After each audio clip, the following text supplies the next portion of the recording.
Welcome back અને હવે આપને સીધા લઈ જઈએ જામનગર કે જ્યાં વડાપ્રધાન નરેન્દ્ર મોદી અનેક જે યોજનાઓ છે તેનું લોકાર્પણ કરી રહ્યા છે। સીધી મંચ ઉપરની તસવીરો કે જ્યાં વડાપ્રધાન નરેન્દ્ર મોદી અહીં અલગ અલગ જે યોજનાઓ છે તેનું લોકાર્પણ કરી રહ્યા છે। જીજી હોસ્પિટલના કાર્યક્રમમાં વડાપ્રધાન નરેન્દ્ર મોદી હાજરી આપવા માટે જામનગર પહોંચ્યા, જ્યાં સાથે જ રાજકોટ કાનાલુસ તેમજ જામનગર બાંદ્રા હમસફર એક્સપ્રેસને પણ વડાપ્રધાન નરેન્દ્ર મોદી લીલી ઝંડી આપશે।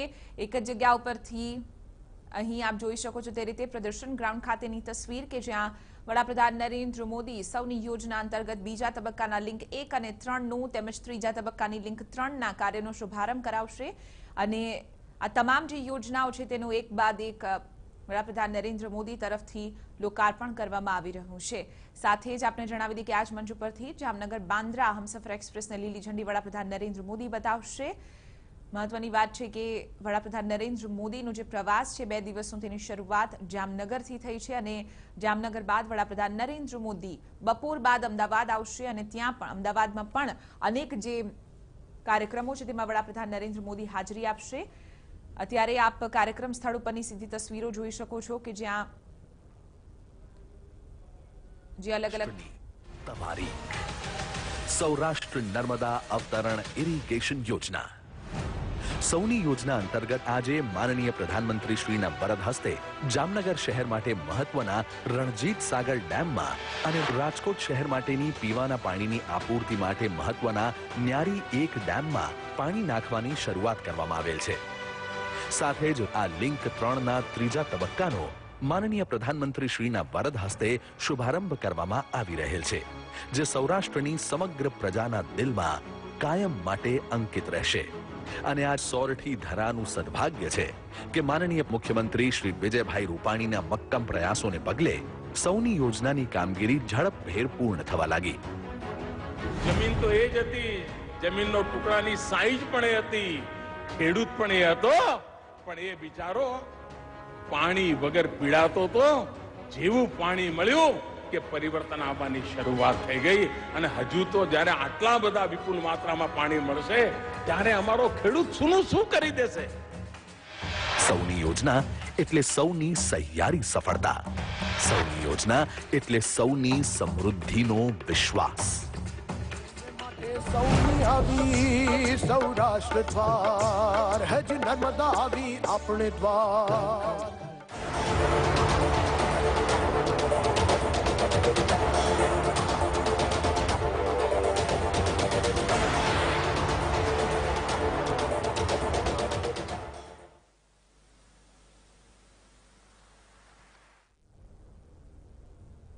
તો સૌની યોજનાનું લોકાર્પણ કર્યું વડાપ્રધાન નરેન્દ્ર મોદી। આપને જણાવી દઈએ કે સૌની યોજના અંતર્ગત જે સિંચાઈના પાણીનો પ્રશ્ન હતો તેનો સૌથી મોટો ફાયદો અને સૌથી મોટું કહી શકાય કે અહીં સમસ્યાનો ઉકેલ અહીં ખેડૂતો માટે આ સૌની યોજના તરફથી આપવામાં આવ્યું છે। સૌની યોજના અંતર્ગત બીજા તબક્કાના લિંક 1 અને 3નું તેમજ ત્રીજા તબક્કાની લિંક 3ના કાર્યનો શુભારંભ વડાપ્રધાન નરેન્દ્ર મોદીએ કર્યો।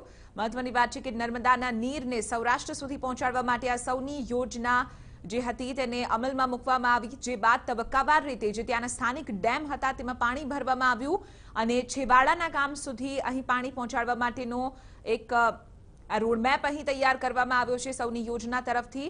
ટૂંક સમયમાં મુખ્યપ્રધાન વિજય રૂપાણી પણ અહીં સંબોધન કરશે। સમગ્ર ભારતભરના 125 કરોડ લોકોના હૃદય સમ્રાટ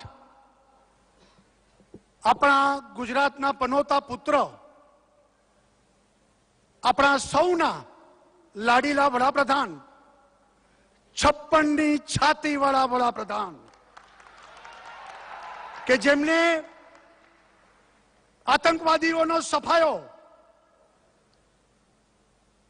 અને પુલવામામાં શહીદ થયેલા જવાનોના શહીદીને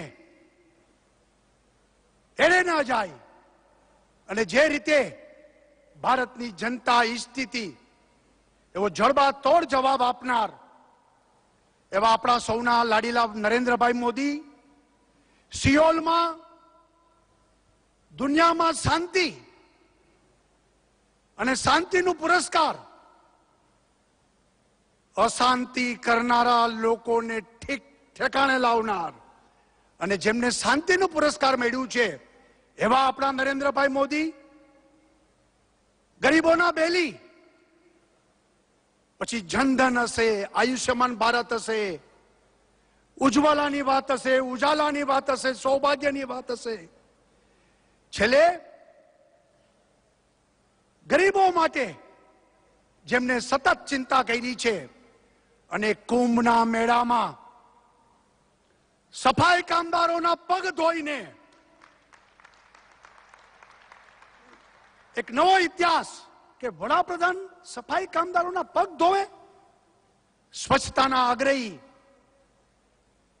એટલું જ નહીં, આજ દિવસ સુધી મતના લાલચુ લોકોએ માત્ર વોટ બેંકની રાજનીતિ અને દલિતોના નામે મગરના આંસુ સારનારા લોકો આપણે જોયા છે, પરંતુ જેમના મનમાં, જેમના હૃદયમાં પીડિત, વંચિત, દલિત એમના માટે જ લાગણી છે.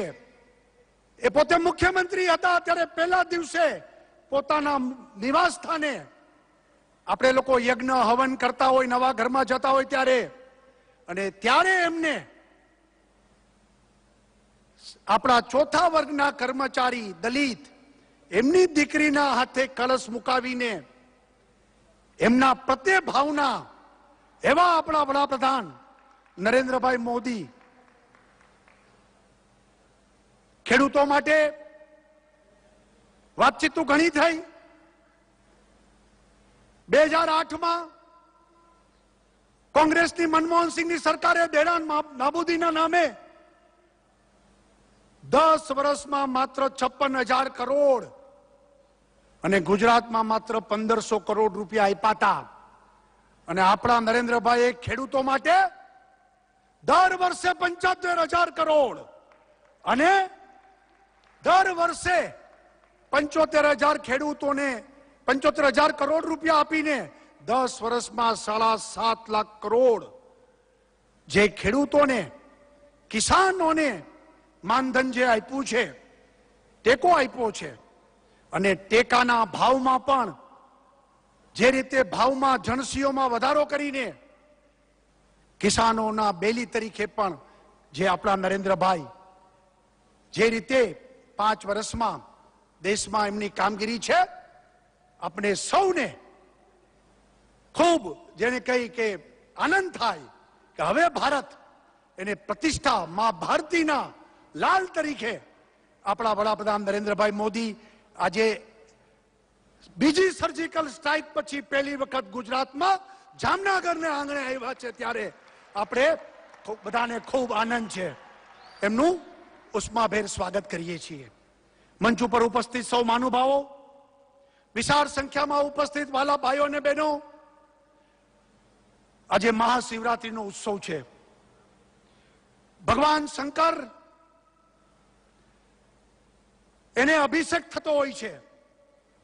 એમાં આજે સૌરાષ્ટ્રની ધરતી, સોમનાથની ધરતી, ભવનાથની ધરતી, એના ઉપર આજે સૌની યોજનાના પાણી દ્વારા મહાશિવરાત્રીના દિવસે આજે અભિષેક થઈ રહ્યો છે અને વરદ હસ્તે આપણા વડાપ્રધાનના વરદ હસ્તે થઈ રહ્યો છે. ખૂબ આનંદની વાત છે. દિવસ પણ સંજોગો વસાત કે ભગવાન શિવજીની જટામાં ગંગાના અવતરણ થયા હતા અને ભગીરથે એ ગંગાને અવતરી હતી. 2012માં સૌરાષ્ટ્રના દુષ્કાળ એ ભૂતકાળ બને અને એટલા માટે નર્મદાના પાણીને અવતરિત કરવાનું ભગીરથ કામ, એની શરૂઆત અને વિચાર અને આજે પણ એમના માર્ગદર્શનથી આપણે સૌ કરી રહ્યા છીએ. એવા આપણા ભગીરથ આદરણીય વડાપ્રધાન નરેન્દ્રભાઈ મોદી આજે આપણી વચ્ચે છે. એમના કરકમલોથી સૌની યોજનાના આપણે 56 ડેમ અત્યારે એક પછી એક ભરતા જાય છે. જામનગર જિલ્લાનો રણજીત સાગર ડેમ, રાજકોટનો ન્યારી ડેમ, 2 દિવસ પછી આપણે શત્રુંજય ડેમ, આ બધા ડેમો ભરી રહ્યા છીએ. વિરોધીઓ ત્યારે કહેતા હતા કે આ મુંગેરી લાલ કે હસીન સપને જેવી વાત છે, આ નામુમકિન છે, પાઇપમાં પાણી નહીં આવે, હવા આવશે, પરંતુ જેને દ્રષ્ટિ ન હોય, જેને વિકાસ શું છે એની કલ્પના નથી, એ બધા લોકોની હવા નીકળી ગઈ છે અને નામુમકિનને મુમકિન કર્યું છે. હવે તો સૂત્ર બની ગયું છે, નામુમકિનને મુમકિન કરે એ મોદી જ કરી શકે, અને આજે એ નામુમકિનને મુમકિન પણ આજે અહીંથી થઈ રહ્યું છે. ભાઈઓ બહેનો, ગુજરાત વોટર ડેફિસિટ સ્ટેટ છે અને એ વોટર ડેફિસિટ સ્ટેટમાંથી સરપ્લસ વોટર કરવા માટે આપણે આગળ વધી રહ્યા છીએ. અને ત્યારે નર્મદાના પાણી ઠેર ઠેર પહોંચાડવા એ કામ પતવા આવ્યું છે. ત્રીજા ફેઝના કામો આગળ વધારી રહ્યા છીએ. આવનારા 1 વર્ષમાં એ કામ પતી જશે. સૌરાષ્ટ્રમાં સૌની યોજના, ઉત્તર ગુજરાતમાં સુજલામ સુફલામ યોજના, કડાણા ડેમ આધારિત યોજના, અલગ અલગ ઉકાઈ ડેમ આધારિત યોજનાઓ, એ તો બધી સરફેસ વોટરની કરી રહ્યા છીએ. પરંતુ હવે આપણે દરિયો કોઈ દી ખૂટે નહીં, દરિયાના પાણી પણ ખૂટે નહીં.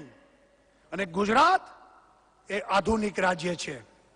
ટેકનોલોજીનો ઉપયોગ કરીને દરિયાના ખારા પાણીને મીઠા કરવાનું કામ આજથી એની શરૂઆત આપણે જોડિયા ખાતેથી કરી રહ્યા છીએ. દરરોજનું 10 કરોડ લીટર પાણી એ શુદ્ધ થશે અને જામનગરના જિલ્લાના લોકોને એ પાણી મળશે. અને આવા 8 ડિસેલિનેશન પ્લાન્ટ એના ટેન્ડર બહાર પાડી દીધા છે. આપણે દ્વારકા, વેરાવળ, પોરબંદર, પીપાવાવ, ભાવનગર, દહેજ, કચ્છમાં મુન્દ્રા અને માંડવી, આ રીતે 8 ડિસેલિનેશન પ્લાન્ટ ઉભા કરીને દુકાળને ભૂતકાળ બનાવવો છે. પાણી વિકાસની પૂર્વ જરૂરિયાત છે અને ગુજરાતનો વિકાસની જે હરણફાળ થઈ રહી છે ત્યારે પાણીની અછત ન રહે એટલા માટે સરકાર આગળ વધી રહી છે. ગુજરાતને પાણીદાર બનાવવું છે.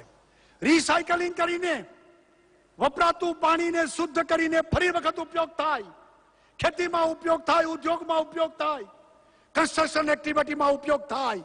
એટલા માટે જળ સંચય અભિયાન દ્વારા પણ આપણે આગળ વધી રહ્યા છીએ. ત્યારે આજે સૌરાષ્ટ્રની તરસી ધરતી અને એના ઉપર માં નર્મદાના પાણીના અવતરણથી આજે તૃપ્ત બની રહી છે. મહાશિવરાત્રીના દિવસે આપણે આનંદની વાત છે. એવી જ રીતે શિવ અને જીવ એ પણ જોડાયેલા છે. અને આજે ગુરુ ગોવિંદસિંહ હોસ્પિટલ અને એમાં ગરીબ માણસને બધી જરૂરિયાત મુજબની સારવારો મળે, વધુ ને વધુ ડોક્ટરો અહીંથી પ્રાપ્ત થાય. પીજી હોસ્ટેલ થી માંડીને ગુરુ ગોવિંદસિંહ હોસ્પિટલને અદ્યતન બનાવવાના પણ આજે લોકાર્પણ થયા છે. સમરસ હોસ્ટેલ એ પણ નરેન્દ્રભાઈનું સપનું હતું કે હવે જ્ઞાતિ, જાતિ, ધર્મથી ઉપર ઉઠીને આપણે બધા એક છીએ, આ વાડા તૂટે અને એટલા માટે આ હોસ્ટેલમાં બધા વર્ગના લોકો એક રહે, સાથે રહે. અને એટલા માટે સમરસ હોસ્ટેલનું પણ આજે જામનગરમાં લોકાર્પણ થઈ રહ્યું છે. જામનગર કોર્પોરેશન દ્વારા પણ ગરીબોને ઘરનું ઘર એ મળી રહે. જાડા વિસ્તારમાં પણ એટલે કે અર્બન ઓથોરિટીમાં પણ ગરીબોના ઘરના ઘર મળી રહે. એટલા માટે ગરીબોની પણ ચિંતા આજે થઈ રહી છે. ભગવાન શિવથી જીવ સુધીની ચિંતા, એના કાર્યક્રમો આજે જામનગરની ધરતી ઉપર બહાદુરી, શૌર્ય, પરાક્રમ એ ભારતની સેના, ભારતની સરકાર અને ભારતની જનતાની જે દેશભક્તિ જે પ્રગટ થઈ છે એ પછી, એટલે કે તાંડવનું પણ સ્વરૂપ હવે સરકારનું સ્વરૂપ ને સેનાનું સ્વરૂપ લોકોએ જોયું છે કે ભાઈ ધારે તો તાંડવ પણ થઈ શકે છે અને ઈંટનો જવાબ પથ્થરથી પણ આપણી સરકાર અને આપણી સેના લઈ શકે છે. આ વાત આજે વડાપ્રધાનના માર્ગદર્શન નીચે થઈ રહી છે. ત્યારે આ બીજા સર્જિકલ સ્ટ્રાઇક પછી આટલા બધા રોકાણપણના કાર્યક્રમો ગુજરાતની અને જામનગરની ધરતી ઉપર વડાપ્રધાન શ્રીના વરદ હસ્તે થઈ રહ્યા છે. આપને સૌને આનંદ છે અને સરકાર આ દિશામાં મક્કમતાથી આગળ વધી રહી છે. અને આપણે સૌ સાથે મળીને સૌનો વિકાસ એ મંત્રને ફળીભૂત કરીશું. એ જ અપેક્ષા. બોલો જય જવાન, જય જવાન, જય કિસાન, જય જવાન, જય કિસાન.